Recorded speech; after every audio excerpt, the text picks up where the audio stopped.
Hi, if you like the video, please remember to subscribe.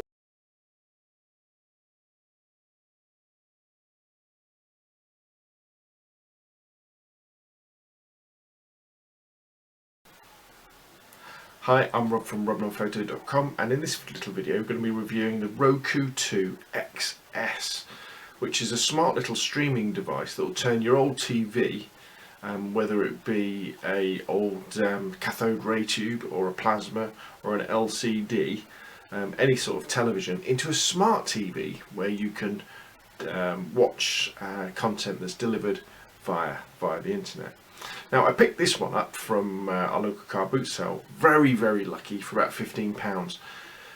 Online, you probably, for something like the Roku 2 XS, which is quite an advanced model, you'll probably pay closer to £100. But what you'll see in this video, and the things I talk about, really go for and apply to all of the models throughout Roku's range.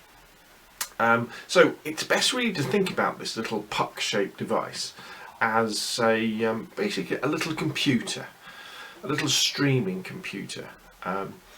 What basically it has is, you might be able to see this on the video, but on the back we've got a little power plug that we use. It comes with that. There's an Ethernet connection. There's the audio visual out that you can use to connect it to, say, a SCART lead or composite cables, and there's a HDMI out as well. Some of the lesser Roku models don't have an Ethernet cable, they just work wirelessly, and in fact, you know, when we connect this to our television upstairs, we use it over the wireless network and it works fine. As long as you've got a nice fast broadband connection, it works really well. So you can imagine, so you have this near your television and you have your internet going into here via either the Ethernet cable or via your wireless network, and then you plug it into your TV via the HDMI cable or the AV cable. And the beauty of that is that it will work with new TVs with HDMI inputs, but it'll also work with older TVs that have just got SCART or even composite cables as well. And then inside the Roku, there's obviously the computer bit of it, and on that there's apps that are kind of similar to what you'd have on, say, your smartphone. So there's you can install a Netflix app, you can install a BBC iPlayer app, you can install the Channel 4 app, you can install an app to watch the Twit netcast podcasts, an app for that as well. And as I said, it makes your TV smart. Now, the reason why I use this predominantly is to watch Netflix on our old, our newer television now, up in our bedroom. Because Netflix is this subscription service, you probably all know it, where you pay about £6 a month and you can watch TV shows and films and things like that, and it's all delivered via the internet, and the Roku enables us to do that. So this thing is, I guess it's almost like a little set-top box, you could almost call it. It's operated via the remote control, and the Roku 2 XS has a wireless remote control, which means that the box can be hidden anywhere, but it doesn't have to be inside the remote control, and then you can control it with this. What you're going to see in a minute, after I've done the talky bit of the video, is I'm going to turn the camera around, and we're actually just going to look at a television with the Roku plugged into it, and you'll be able to see what's going on. The quality probably won't be great, but it will give you an idea of whether the Roku might be, a good solution for you. So, as I said, the Roku is like a little computer that you turned into your TV into a smart one. And basically, when you turn it on, one of the first things you do is you go off and you set up a Roku account, which again, once you've bought it, the Roku account, you can set it up for free. But then that enables you to install lots of channels, and there are some paid content as well that you can put onto it. And you install these programs, these channels, these apps onto the device, and in fact with the Roku 2 XS there's actually a space for a micro SD card which you can put in there so that you can install lots more apps. I mean, as you'll see when I plug this in, I've probably got 3 or 4 channels that we watch regularly, and no others. And the main app again we use is Netflix, but we also use the BBC iPlayer app quite a lot, and the Twit network one as well. There's, as I said, there's BBC, there's Channel 4, there's Twit. I think there's a Channel 5 one in the UK as well. Initially we had this one attached to the old CRT TV in our bedroom, which we used with the digital set-top box to receive digital television. And I have to admit, you know, it was brilliant, really, really good. It kind of gave new life to an old television. And although, you know, it can deliver, I think, up to 720p using the Roku 2 XS, it works fine on all older televisions. But probably the biggest change that you'll notice, if you haven't tried streaming content before from services like Netflix or Amazon's Love Film, it really is, I found it a great way to watch television. So at the moment, for example, I'm pretty addicted to Battlestar Galactica, the new TV show that came out a few years ago. And it's great because you can just sit there and you can watch as many episodes as you want when you want. You know, at night, say, I can just sit there and I can flick on Netflix and I can watch that. Now I understand that I can watch that on my laptop as well, on my smartphone. But the ability to do that on an old or, you know, a simple television is really good. You know, you can go on BBC iPlayer and watch the last episode of QI and things like that, and it really does transform the way you watch television. Now, although there are some great apps for the Roku, there are some that are missing, namely in the UK at the moment. Probably the biggest one is there's no ITV player app, and ITV is like, you know, the second biggest channel after BBC, and also there's no YouTube app yet. Now there are various channels that kind of offer the ability to watch some YouTube videos, but it's not comprehensive. And it's a bit strange, really. I mean, even on our old Wii, which we use as a streaming player for our television downstairs, there's a YouTube app. So come on, Roku, and Google, to be honest, get into gear and get a YouTube app. If you're into lots of music videos, there is, pretty sure there's a Vimeo channel as well, which we'll see in a minute. And so, yeah, I mean, I've really been pleased with the Roku. Some of that I can't really argue and say that it's probably because of the fact that I only had to pay £15 for it. But you know, if you've got a television in your house that aren't smart TV, so they can't connect directly to the internet, and you want to use services such as Netflix, and you maybe at the moment you're just using your smartphone or your laptop, and you want a really simple way to do it, or if maybe you've got elderly relatives who you think would really like Netflix or the ability to watch BBC iPlayer and things like that, then this is a really simple way to do it. All you do is you plug it in, you power it up, you know, show them how to use the remote control, and pretty much soon they're going to be watching television on demand. And remember, with things like the BBC iPlayer or the Channel 4 catch-up programs, the Channel 5 ones, you know, it's all free. You don't have to pay for anything. It's only when you go sort of take out subscription to things like I Love Film or Netflix that then you start paying a monthly fee, and that monthly fee isn't going to Roku, it's going to those service providers themselves. So there we go. So I guess from me, the Roku 2 XS, a little bit expensive, but it does a really good job and it makes it very, very simple to use. So let's turn the camera around now and let's see the Roku in action, and you can really decide on whether maybe it's the streaming media device for you. Okay, so as you can see here, we've fired up the Roku, I've attached it to the television, and this is like the main menu. You'll see where what we're looking at here on the right hand side is all the channels that I've installed. So these are like almost like the apps where you can go through and you can choose the content that you want to stream through the internet.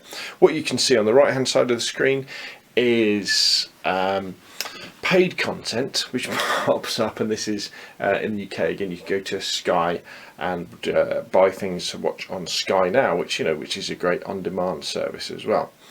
On the left hand side we can go to the channel store, and then we can install more apps if we like onto our particular Roku. So you can look at the ones that are featured, new apps that have come in. You could look at the most popular apps as well that people are installing, and then you can watch stuff, and then there's paid apps, games and things like that. And then you've got your settings as well. You can play around with the Roku to get it just the way you like. But let's go back up to my channels, and first up, let's start with probably the main reason why you'll want to get a Roku is if you want to stream Netflix live to your television in your bedroom or whatever. And so what we can see is we can see the Netflix app. We've got if you're used to Netflix, you can see my list at the top of all the programs that I want to watch. And then we've got recently watched by Rob. Valentino was watching Dora the Explorer. And then we've got all the usual Netflix goodies all the way down here. Now, one slightly odd thing about the Netflix app on the Roku is that there is no opportunity to use the different, I can't remember what the word is, but the different profiles. So it's just really the main first profile on there, which is a bit disappointing when you think again that the Wii app for Netflix does this. But hopefully they're going to update this fairly soon. So let's have a quick look. So let's go into something like Battlestar Galactica. Let's resume playing, and you can see, I mean, our internet connection is actually done by Virgin Media Broadband, so it's pretty good, it's pretty fast. So as you can see, it fires up pretty much instantaneously, and the Roku itself with Netflix on is pretty snappy. You know, you can move around really quickly to choose the content you want to watch. And remember, again, the beauty with Netflix is that, you know, if you start watching something on the Roku player, it will remember where it is. So if you start watching on your laptop or your smartphone or something else, or another Roku box, it'll take you back there. So Netflix works really, really well, streams really nicely, and is a great reason to buy a Roku box in itself. Let's go back to the channel list again. Another one I watch quite a lot is Twit, which is the kind of technology podcast network run by Leo Laporte and his fantastic team, and they do some really nice video podcasts, and obviously they do all the audio podcasts as well. But for example, one of the ones say you might want to watch, let's just go and click into one of them. What should we look for? Something quite interesting as we click through. Let's go down to, I don't know, Security Now. There we go. Oh no, the tech guy. Security Now, that's there. Remember, all these apps are on the Roku, are written by and produced by the particular people who make the content. So the Twit app is made for Twit by somebody they paid to do it, and it's kind of that they do vary a lot in the way that you interact with them, with the user interface, I guess you'd call it. So sometimes it can take a little bit of getting used to. So let's see. So there we go. There's the famous Leo Laporte, and we could watch that. One thing that's great about Leo's podcast and his video podcast, the quality is absolutely amazing. Sometimes it's better than even broadcast television itself. So let's go back. So we've had a look at Twit, and now let's go back to the main menu. And again, I'm controlling this all via the wireless remote. BBC iPlayer. If you're in the UK, fantastic app. Really, really good. With the BBC stuff, you don't get everything all the time. You know that you can see stuff for a limited amount of time, but it's a great way of catching up with stuff. What should we go into?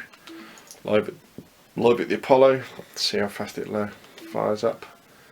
And there we go, a bit of parental guidance stuff, and then it should fire up, and then we can start watching the BBC.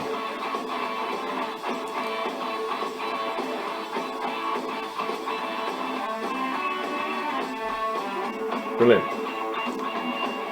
So again, another really good app, the BBC app. Let's go back to the home screen and see what other things that we tend to go on. We've got Demand 5, which is channel 5. I'm sure I could have sworn there was a channel 4. Yeah, there we go, 4OD, which is channel 4 in the UK. We've got BBC News, we can watch that live. The Blueberry Podcast Network. Vivo for your music videos. Let's just have a quick look into this one, just so you can see. The speed that the different channels load up for change quite a lot as well. Some of them are really quick, but let's have a look. Let's see if there's something worth playing. I think we'll let's put a bit of, let's have Katy Perry on. She's always does good videos, doesn't she? And so, you know, this is kind of a replacement. It's an alternative kind of to YouTube if you just watch it a lot for the music videos. And there we go. Oh, sorry, I've just pressed the home button there to get out of that one. But again, the idea again, it's giving you the idea that there's all these channels, there's all these apps on the Roku, and I mean, we were in PC World the other day, and they looked like they were selling loads of these things to people as well. So the more people have Rokus, the more people who buy them and stream the content on their Rokus, obviously the more content is gonna become available. Let's have a quick look at the BBC News. Let's see what's on there. Here we go. It is perhaps his most controversial and to some most irritating claim. The Chancellor insists, though, it is more than just a soundbite to say we're all in it together. Which is why, on a visit to this high-tech manufacturing centre in Coventry, he told me this. Right, there we go, and that's more than enough of that. So hopefully then, that's giving you a really good idea of how the Roku works, what it looks like, what it offers for UK users. I mean, there's lots of different stuff available in the USA. Again, the reason why all this alters is because of different licensing deals in different territories. But I really like my Roku 2 XS box. I think it's a great little gadget. I think they're expensive, definitely.